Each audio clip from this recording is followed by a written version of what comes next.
What if the person who could save you is the one you'd been taught to hate? What if your entire empire, your sanity, your survival depended on someone the world said didn't belong in your world? That was the impossible choice facing Kang Min-ho, Seoul's most ruthless crime lord, on the night his body finally betrayed him. The presidential suite reeked of expensive cologne and desperation. 40 floors above Gangnam's neon chaos, in a penthouse worth more than some small country's GDP, Min-ho sat rigid on Italian leather worth a fortune, fighting the urge to tear his own skin off. 3 women lay sprawled across his California king, unconscious from exhaustion. 6 hours they'd tried. 6 hours of failure. The burning need under his skin hadn't dimmed even slightly. Before we dive in, beautiful people, please remember to hit that like button and subscribe. It's the best way you can support us as we continue delivering captivating stories that'll keep you hooked every single day. 8 years of this nightmare. 8 years since his 20th birthday when something in his body broke and never healed. Doctors in Seoul, Tokyo, New York, London all gave him the same useless words. Atypical neurological disorder. Chronic hyperarousal syndrome. Psychosomatic manifestation of trauma. Translation: we have no idea what's wrong with you. The medications made him feel like a corpse. The therapy made him want to shoot someone.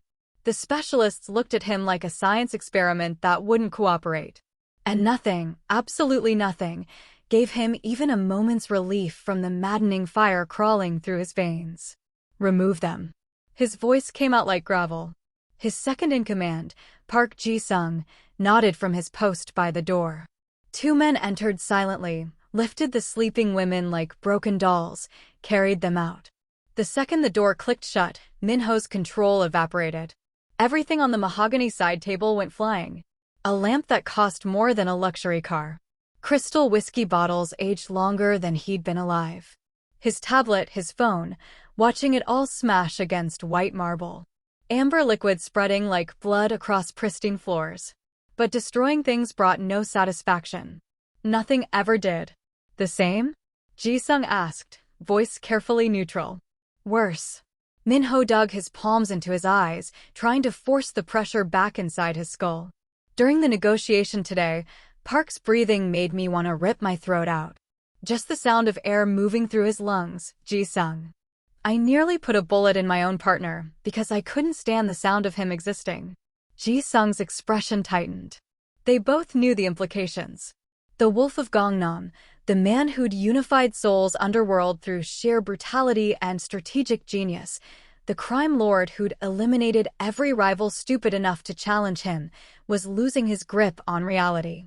And in their world, that meant death was coming. Your brother called. Again. Ji-sung's tone was careful.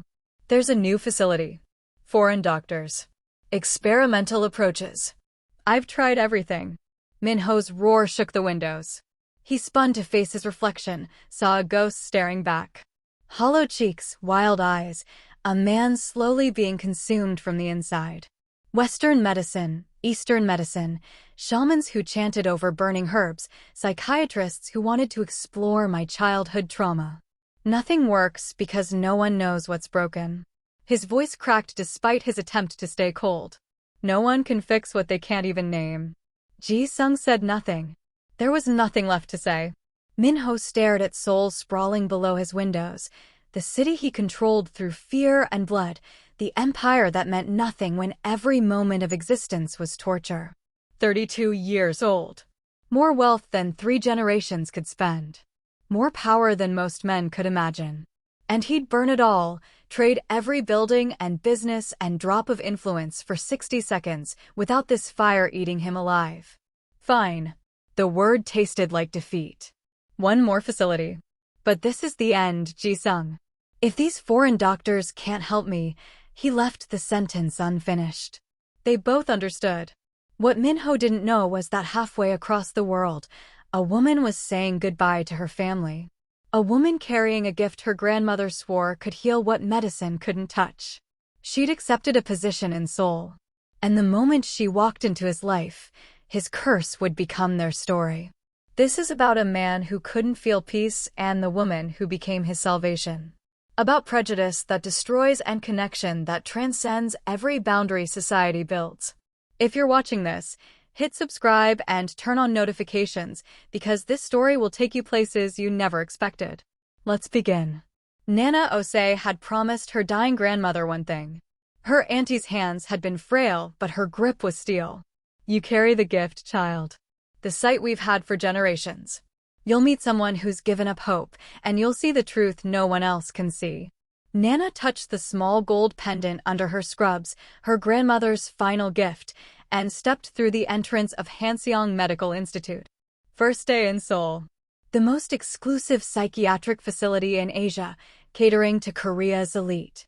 And already, Dr. Yoon Seo-jin was making it clear that a black woman didn't belong here. Our patients come from very specific backgrounds. Dr. Yoon's smile was ice-wrapped in politeness. They have cultural expectations about their caregivers. I'm aware. Nana held her gaze. But pain doesn't care about culture, Dr. Yoon. Neither does healing.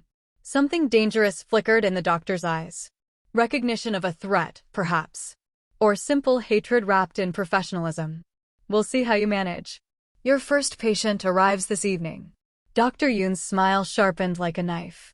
He's broken every nurse we've given him. Physically. Psychologically. We're out of volunteers willing to try. She paused at the door. Try not to quit on your first shift. You're the one they assigned to him. A voice made Nana turn. A beautiful Korean nurse stood in the doorway, eyes wide with something between admiration and concern. Lee Ji-yoon. She rushed forward, taking Nana's hands like they were friends already. Oh, you have no idea what you're walking into. Kang Min-ho, the Wolf of Gangnam. He's not just any patient. He's a legend. Seoul's most dangerous man. He's still just a patient who needs medical care. Ji-yoon laughed, bright and nervous. You really are new. Come, I'll walk you up. Think of it as moral support before you face the wolf. But at the door to the private wing, Dr. Yoon stopped Ji-yoon cold. Nurse Osei goes in alone. Mr. Kang's instructions. For 1 second, too fast to really catch, something ugly twisted across Ji-yoon's face. Then the sweet smile returned. Good luck, Nana. I know you'll be amazing. Nana nodded and stepped through. She didn't see Ji-yoon's smile die the second the door closed. Didn't see the way her nails carved crescents into her palms. Didn't know that Ji-yoon had been requesting this assignment for 3 years and been denied every time. For bodyguards flanked the suite entrance. Inside looked like a luxury hotel had swallowed a hospital wing. And there, standing at floor-to-ceiling windows overlooking Seoul's glittering sprawl, was Kang Min-ho. Nana had prepared herself. She'd studied his file. Knew he was wealthy, powerful, violent. She hadn't prepared for the suffering. It radiated from him like heat from burning coals. The rigid set of his shoulders. The white knuckle grip on the window frame. The absolute stillness of someone terrified that movement might shatter them completely. This wasn't a gangster. This was a man being devoured alive. Mr. Kong, I'm Nurse Osei. I'll be handling your care during this day. He turned. Their eyes met. The world went silent. Not quiet. Silent the way the universe holds its breath before creation. Nana felt every hair on her arms stand up. Felt something ancient stir deep in her chest, in the place her grandmother said the gift lived. Min-ho's expression shifted from surprise to confusion to something like fear. What did you just do? I introduced myself. That's all. He moved toward her, not aggressive but searching, circling her slowly like she was a puzzle he couldn't solve.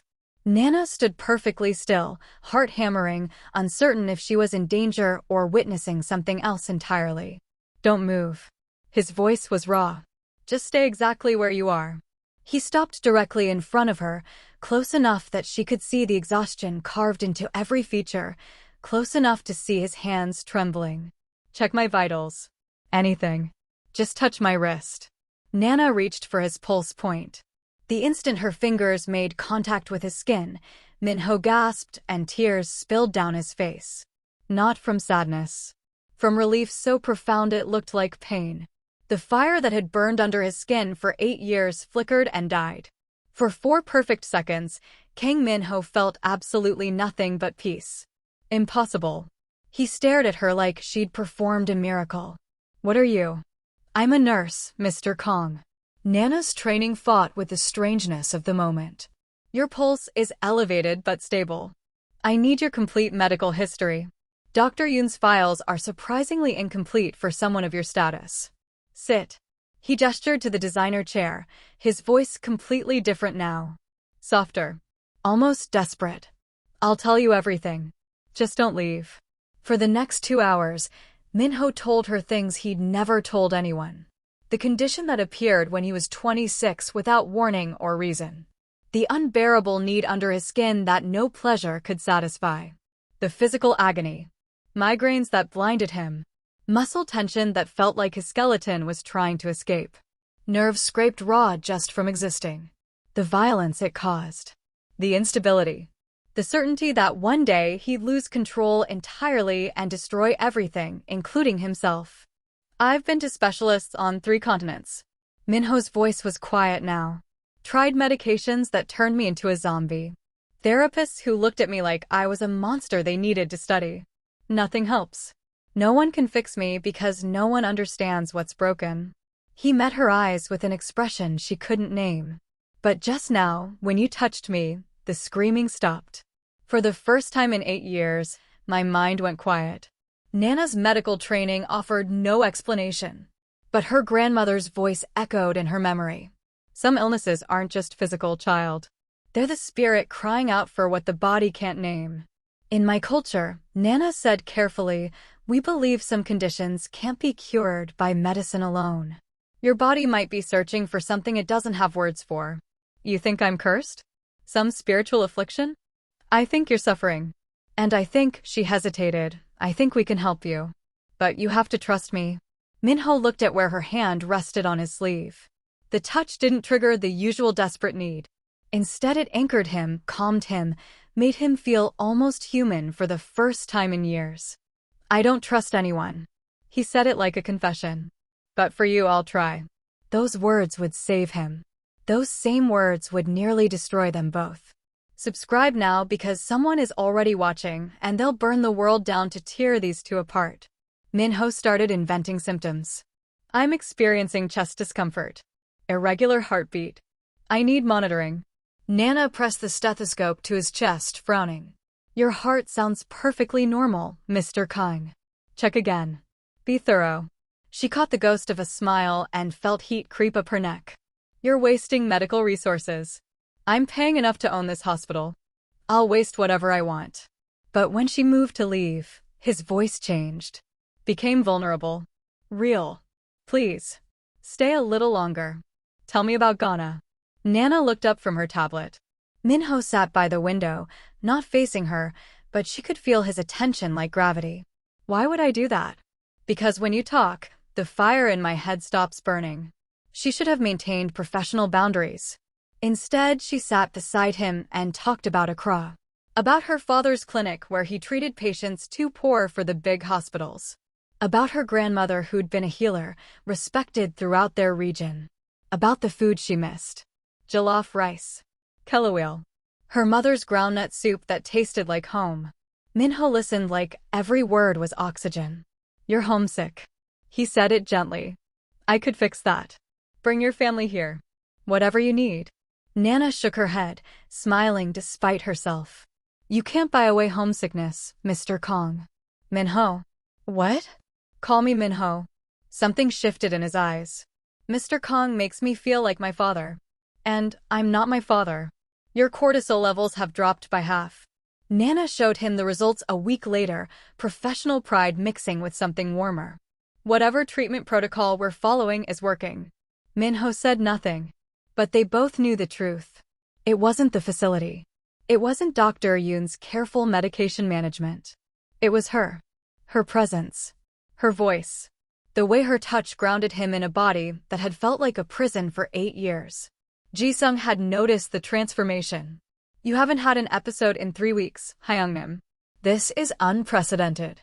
Don't jinx it. Minho had replied.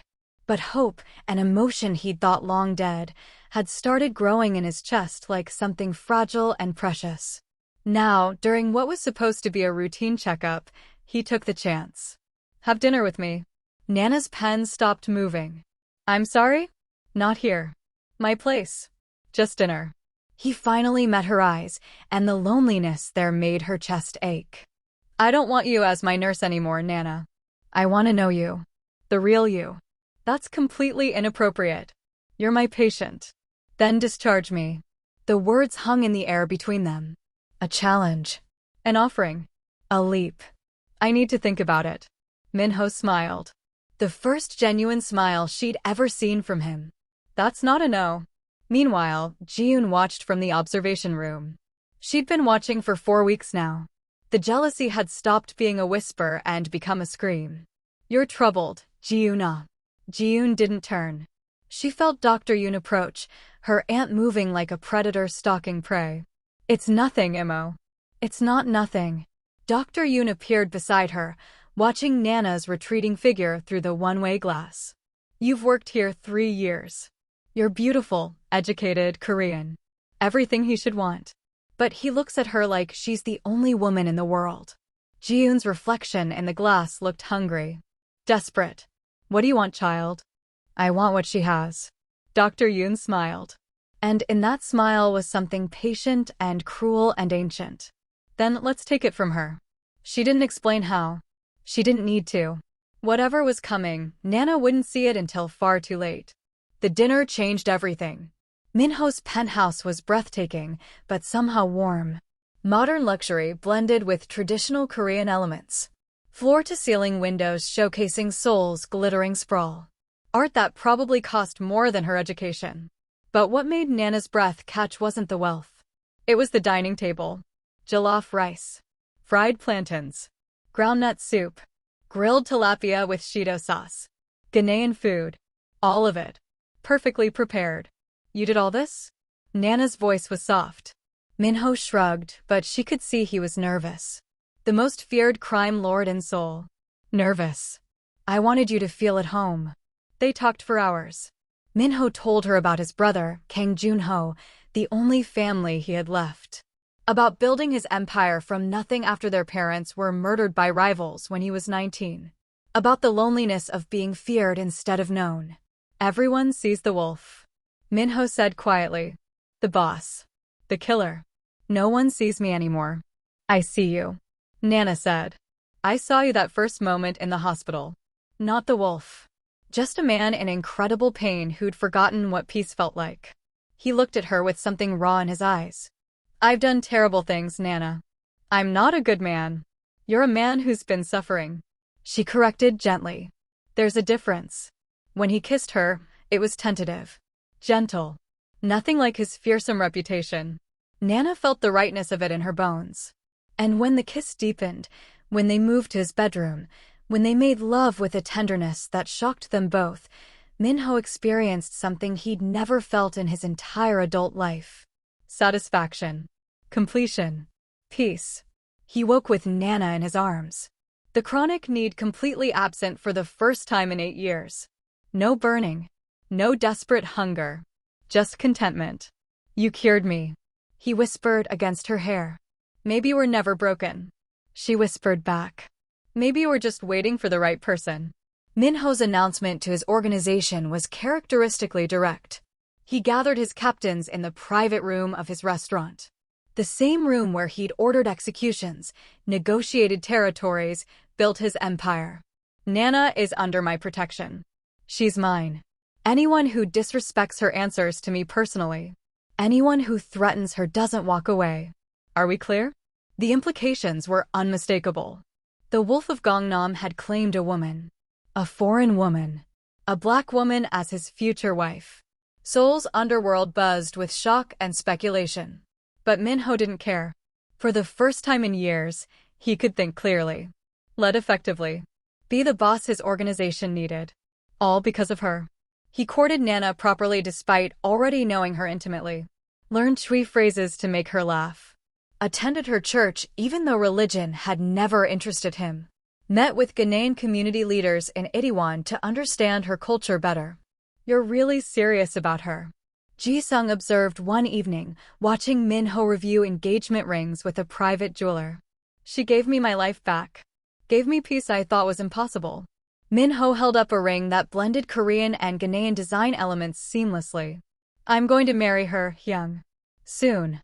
Nana shared her joy with Ji-yoon, not seeing the forced quality of her friend's smile. He's planning to propose. Officially. At a party next week. Ji-yoon, I never imagined finding this here. I came for my career and found everything. I'm so happy for you. Ji-yoon hugged her tightly. You deserve the world.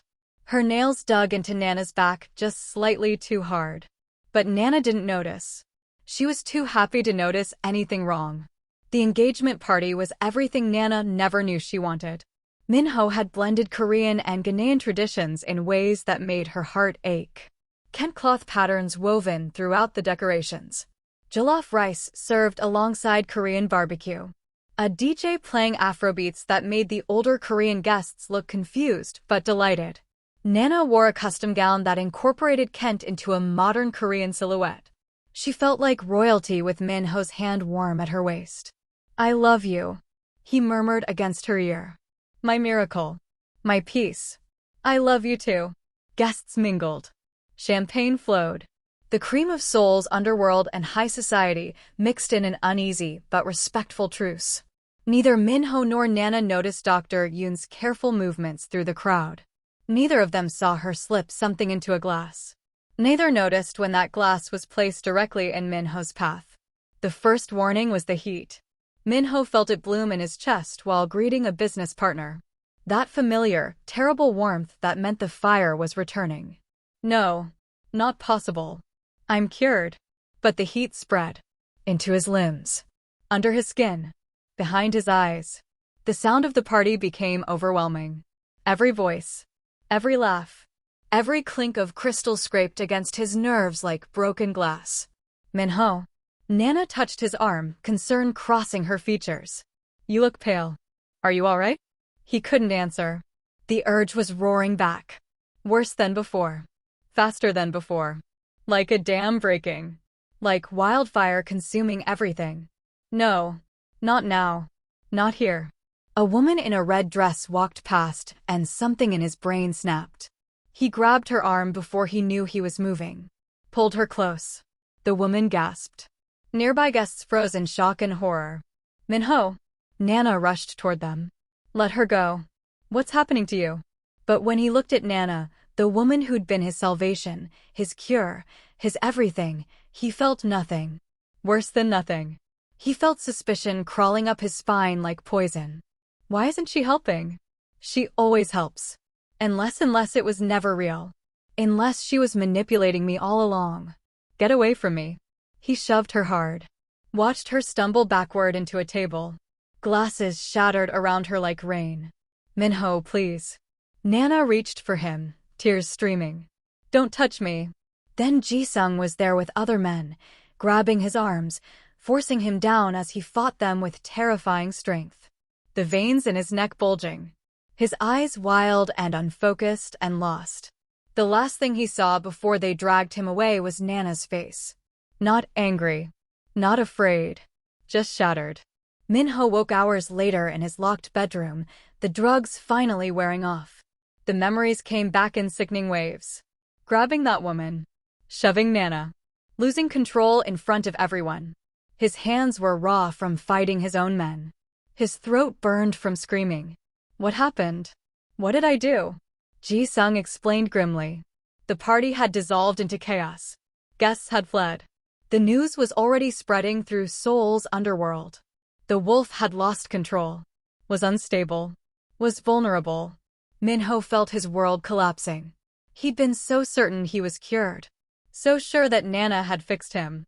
But the monster was still there. Waiting. A knock. Dr. Yoon entered with Ji-yoon, her expression grave. Mr. Kang, I need to discuss Nurse Osei's treatment protocol with you. She laid out the evidence with devastating precision. Medication logs bearing Nana's signature. Drugs that could cause dependency and severe rebound effects. The exact symptoms he'd experienced tonight. Documented doses that increased over time, creating reliance. Testimony from Ji-yoon about Nana's alleged comments about securing her future with a wealthy man. She was manipulating you. Dr. Yoon said softly. Creating pharmaceutical dependency to make herself indispensable. Making you believe you needed her. Making you believe you loved her while she drugged you into compliance. Min-ho stared at the documents, hands shaking. Tonight something went wrong with the dosage. You weren't supposed to have such a violent reaction. Dr. Yoon's voice dripped sympathy. Mr. Kong, this could have killed you. The paranoia from the drugs still lingered in his system. His worst fears, that Nana's care had been calculated, that her love was transactional, seemed suddenly, horribly plausible. Everyone betrays you eventually. Everyone wants something. Why would she be different? Bring her here. His voice was dead. Now. Nana entered still wearing her torn party dress, mascara streaked down her cheeks. But the moment she saw Min-ho, she rushed toward him. You need a full medical evaluation. Something triggered your condition.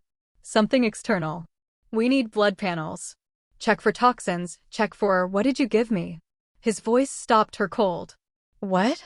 What did you give me? He stood. The man facing her wasn't the gentle lover who'd held her hours ago. This was the wolf of Gangnam. Cold. Brutal. Deadly. I didn't give you anything outside your prescribed medications. He threw the falsified documents at her feet. Explain these. Nana picked them up. Her confusion turned to horror as she read. This isn't real. I never signed these. I never administered these medications. Min-ho, this is forged. Someone faked my signature. You made me believe I was cured. His voice cracked despite his effort to stay cold. You made me believe you loved me. Made me think I could be normal. Be happy. Be human.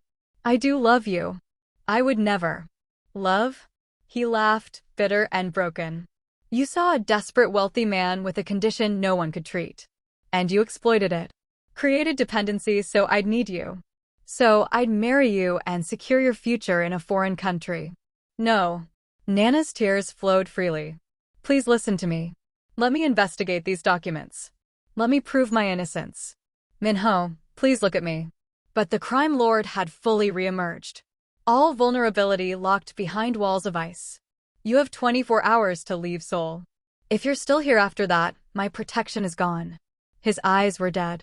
And this city is very dangerous for people who cross me. Look at me. Nana stepped toward him despite the guards. Look me in the eyes and tell me you believe I could hurt you. Min-ho looked.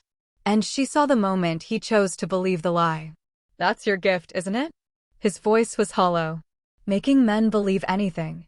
Something in Nana's heart didn't break. It shattered.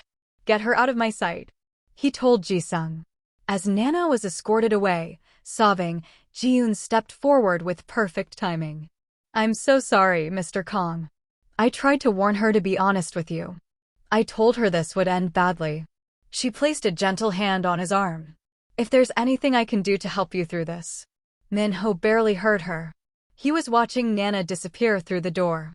Something in his chest screaming that this was wrong. That he was making the worst mistake of his life. He ignored it.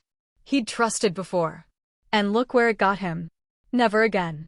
How did they turn his salvation into his poison? Will Nana survive what comes next?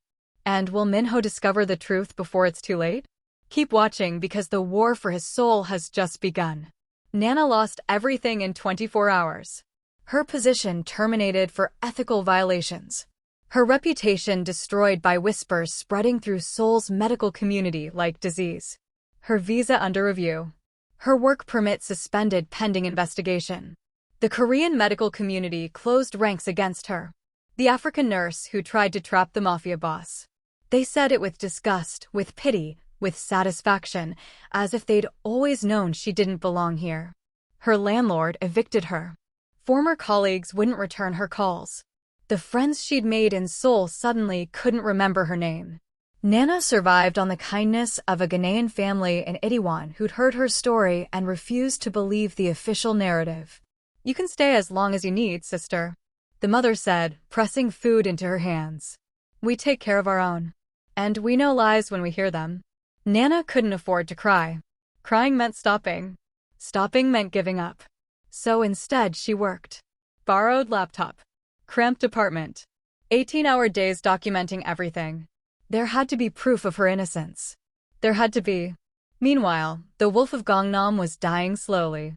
The condition returned with a vengeance, worse than before because now he knew what peace felt like. And he destroyed it with his own hands. Minho cycled through women desperately, trying to recreate what he'd had with Nana. Nothing worked. Models, actresses, professionals who specialized in wealthy clients. None of them quieted the screaming in his head. None of them made the fire stop. Some left crying. Some left frightened. All left disappointed. The need consumed him, making him volatile and reckless. His organization operations suffered. He took unnecessary risks, nearly starting a war over a minor territorial dispute. Made aggressive moves that worried his advisors. "You're going to get yourself killed," Ji-sung said after Min-ho barely survived an ambush he should have anticipated. "Maybe that's better than this." Ji-eun came to him. Wore her prettiest clothes. Spoke in her softest voice. Touched his arm the way Nana used to. He felt nothing but revulsion. Perhaps with time. Dr. Yoon suggested during a follow-up consultation. Ji-eun could provide the stability you need. She's loyal. Honest. She genuinely cares about your well-being. Min-ho looked at Ji-eun's hopeful face and felt only disgust. At her. At himself.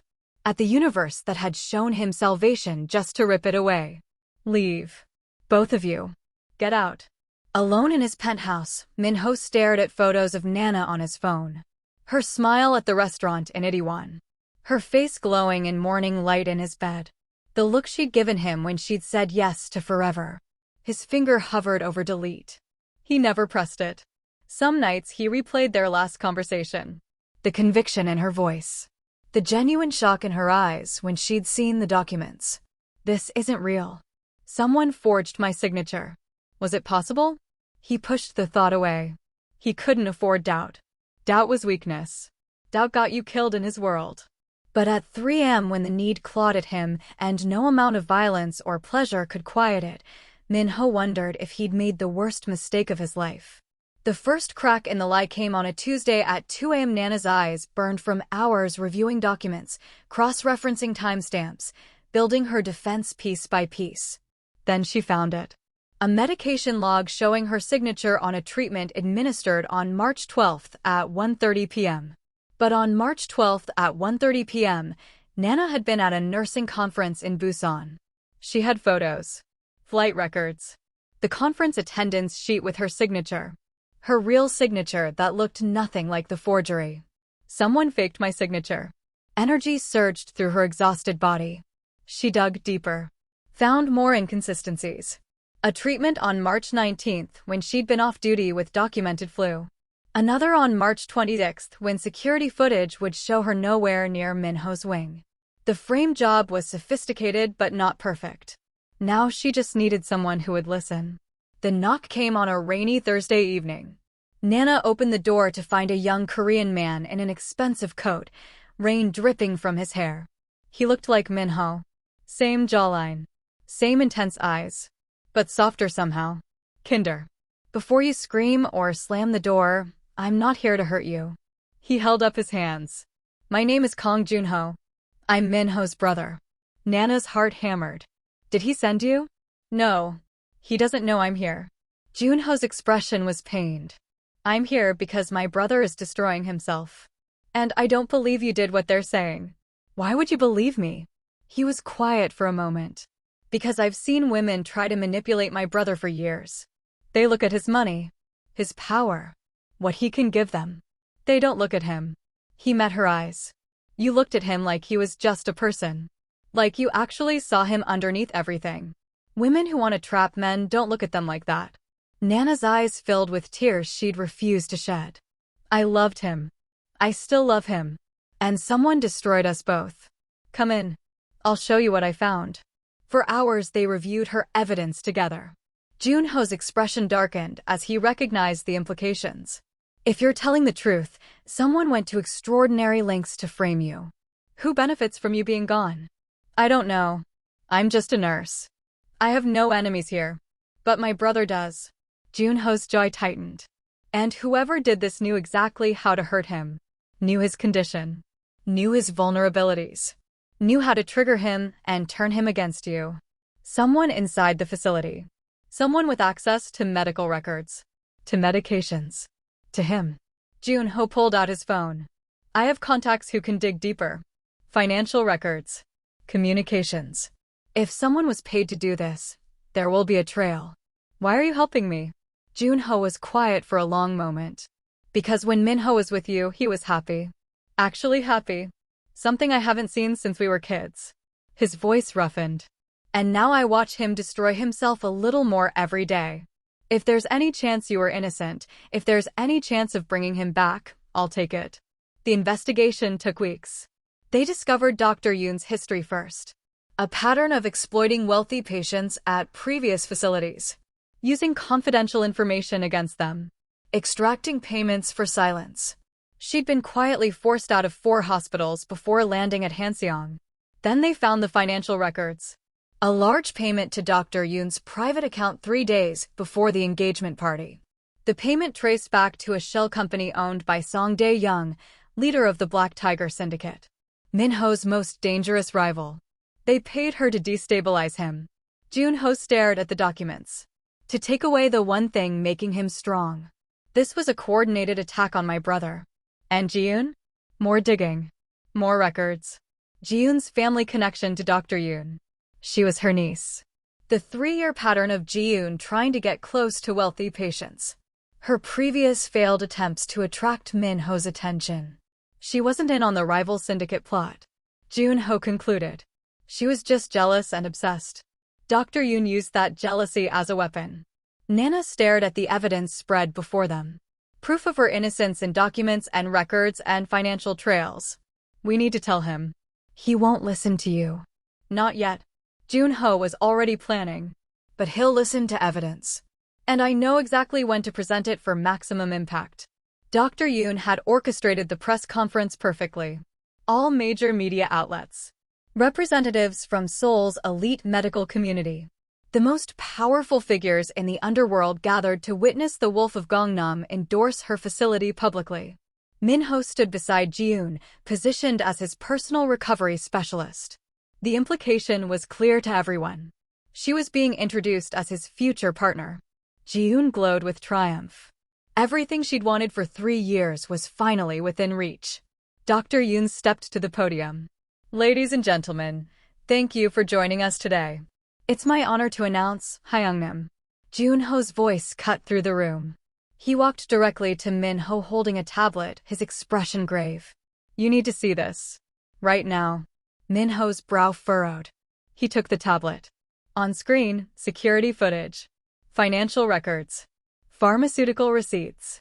And Nana's voice in recorded testimony. The medication logs show my signature on March 12th, but I was in Busan on March 12th. Here's my flight record. Conference attendance. Hotel security footage. Someone forged my signature. Someone framed me. Min-ho's hands began to shake. And here's the bank transfer made 3 days before the engagement party to Dr. Yoon's private account from a company owned by Song Dae-young, leader of the Black Tiger Syndicate. Your enemy. The room went silent. Dr. Yoon's face drained of all color. Min-ho looked up from the tablet. His eyes found Dr. Yoon. And the temperature in the room seemed to drop 20 degrees. Continue the presentation. He said quietly, voice like death. I want everyone to hear this. He connected the tablet to the main screens. The evidence played for everyone. The forgeries. The security footage proving Nana's innocence. The financial payment from his rivals. The pharmaceutical compound traced to Dr. Yoon's private pharmacy. Murmurs rippled through the assembled crowd. The crime lords understood immediately what they were seeing. Betrayal. Treason. An assassination attempt by a rival organization enabled by someone they'd trusted. You were paid by my enemies. Min-ho's voice was deadly calm. To poison me. To destroy my relationship. To make me unstable so I could be eliminated. He stepped toward Dr. Yoon. That's treason against the organization. That's attempted murder. Mr. Kong, please. Dr. Yoon stepped backward, but there was nowhere to go. I can explain. There is no explanation. Min-ho's voice was ice. You know what happens to traitors in my world. He turned to Ji-yoon, who had started crying, mascara running down her perfect face, her carefully constructed dream collapsing. And you? You participated in destroying an innocent woman's life out of jealousy. I didn't know about the rivals. Ji-yoon screamed. I didn't know about the payment. I just wanted you. She had everything. Your love, your attention, your peace. And I'd been waiting for years. It wasn't fair. Fair? Minho's laugh was hollow and bitter. You destroyed my happiness because it wasn't fair? You helped ruin the only person who ever gave me peace because you were jealous? He looked at her with something like pity. You were never going to have me, Ji-yoon. You could never be her. You don't have whatever she has. That thing that quieted the monster. All you have is ambition and jealousy wrapped in a pretty face. He shook his head. And now you don't even have that. Your career is finished. Your reputation is destroyed. Live with what you've done. He signaled his men. Take Dr. Yoon. She knows what happens to traitors. Dr. Yoon didn't scream as they dragged her away. She knew it was pointless. Ji-yoon collapsed to her knees sobbing. No one moved to help her. But Minho was already gone. Running for the door. Running for his car. Running for the only person who mattered. Find her. Find her now. The Ghanaian family's home in Itaewon was modest but warm.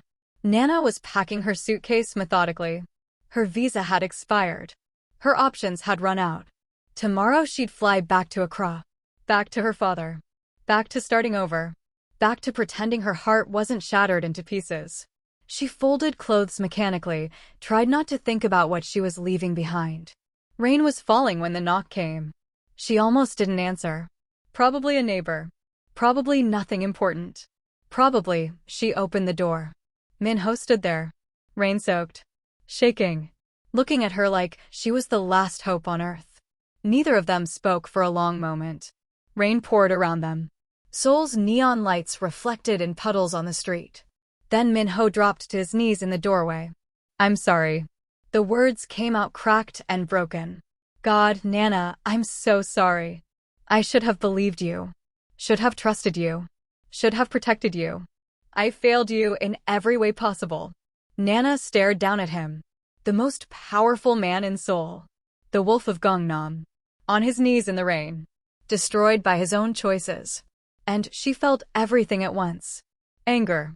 Grief. Love. Betrayal. All tangled together into something she couldn't untangle. You believed I could hurt you. Her voice was flat. Dead. After everything we shared. After I gave you everything I had. You believed I would manipulate you. I know. I was wrong. You threw me away. Tears spilled down her cheeks. When I needed you most, you threw me away like I was nothing.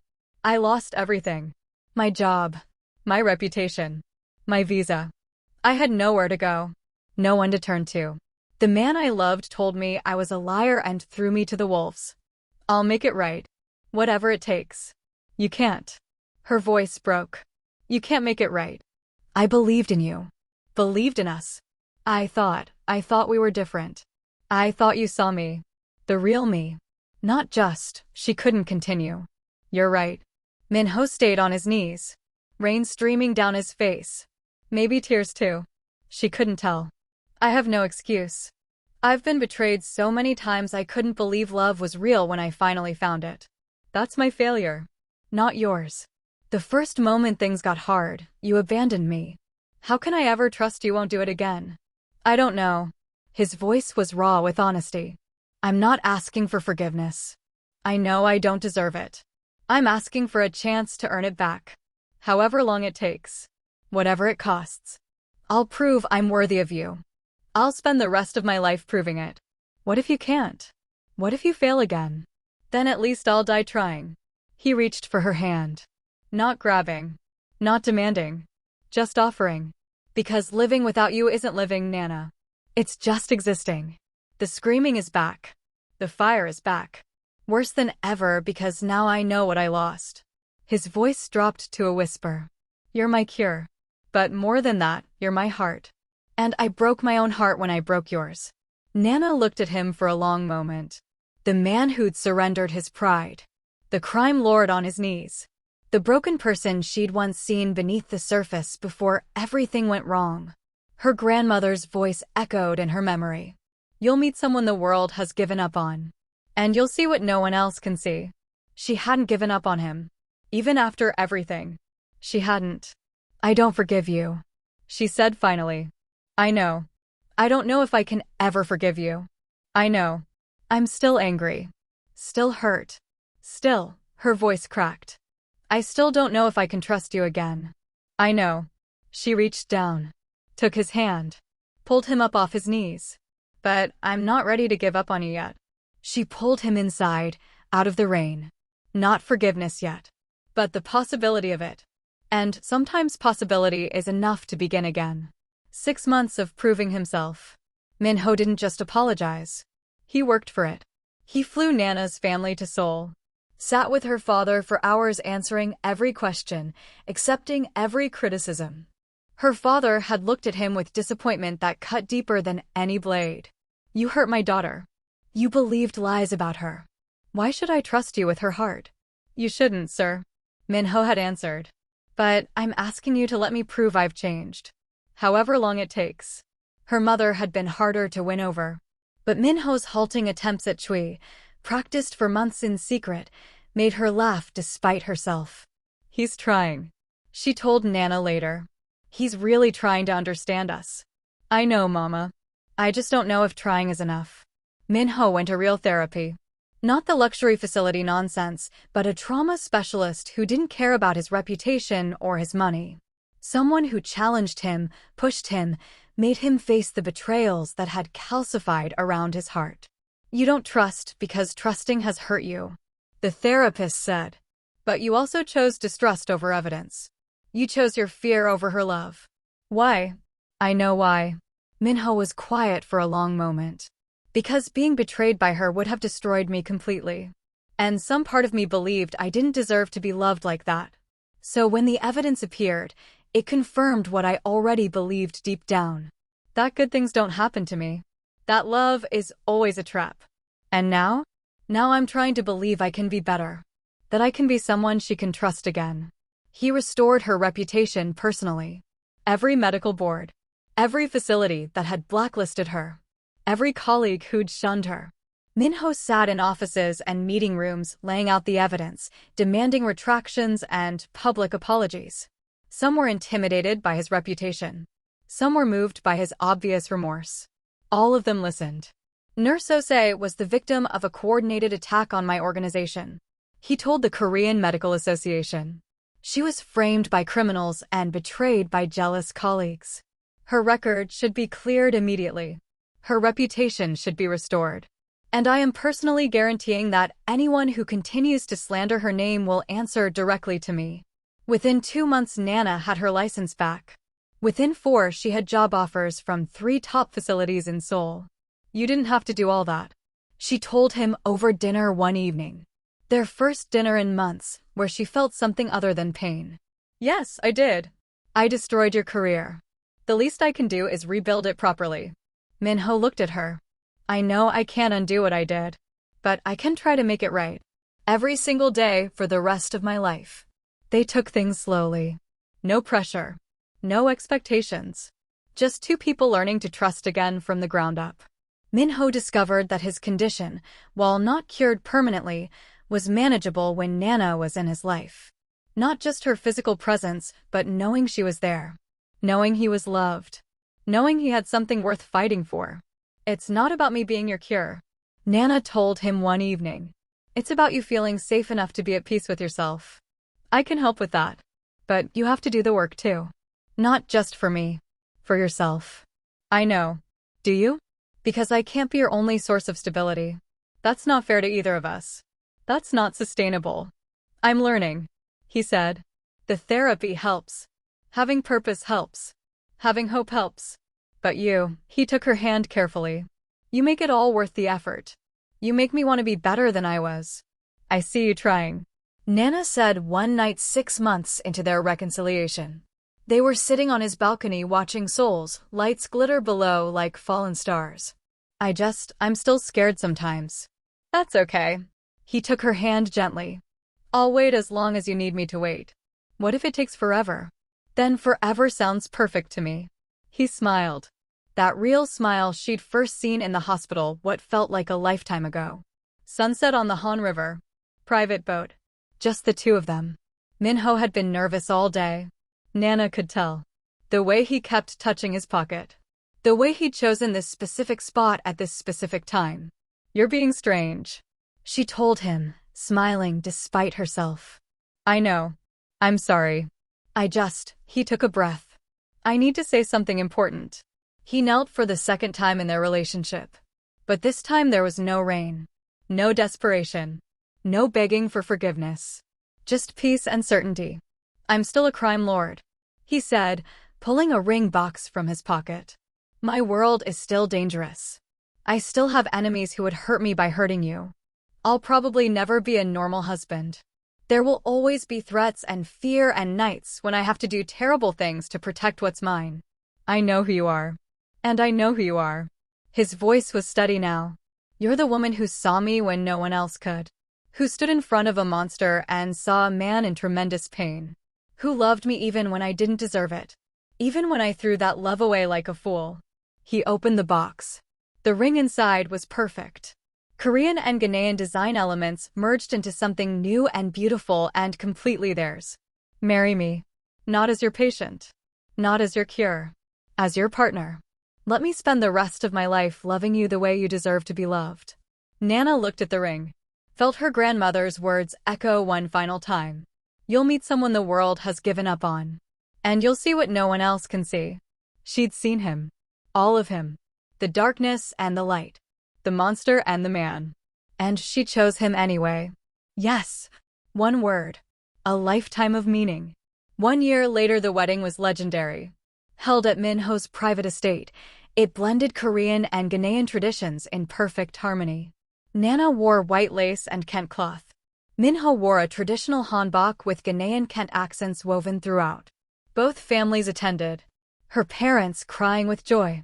His brother standing as best man with tears he pretended were allergies. When Minho said his vows, his voice didn't waver once. "You are my cure. My peace. My home. I spent years in darkness believing I was cursed beyond help. But I wasn't cursed. I was waiting. Waiting for you. Every breath I take. Every day I'm given belongs to you now." Nana's vows were simpler but no less powerful. "I see all of you. The wolf of Gangnam and the man who learned to love. The darkness and the light. The broken parts and the healed parts. I choose all of it. Today. Tomorrow. Forever." The celebration lasted until dawn painted the sky. 2 years later their daughter had Nana's warm brown skin and Minho's intense eyes. She slept between them in the early morning light, tiny fingers wrapped around her father's thumb like she'd never let go. Minho watched her breathe, still amazed that something so perfect and pure could exist in his violent world. "Do you ever regret it?" Nana whispered. "Choosing someone so different from what your world expected?" Minho kissed her forehead softly. "I spent years searching for satisfaction in all the wrong places. Trying to fill a void with money and power and violence and meaningless encounters. Nothing worked. Nothing even came close." He smiled, pulling her closer with their daughter safe between them. "Turns out I wasn't looking for satisfaction at all." "What were you looking for?" "You." He held them both close. "I was looking for you. I just didn't know it yet."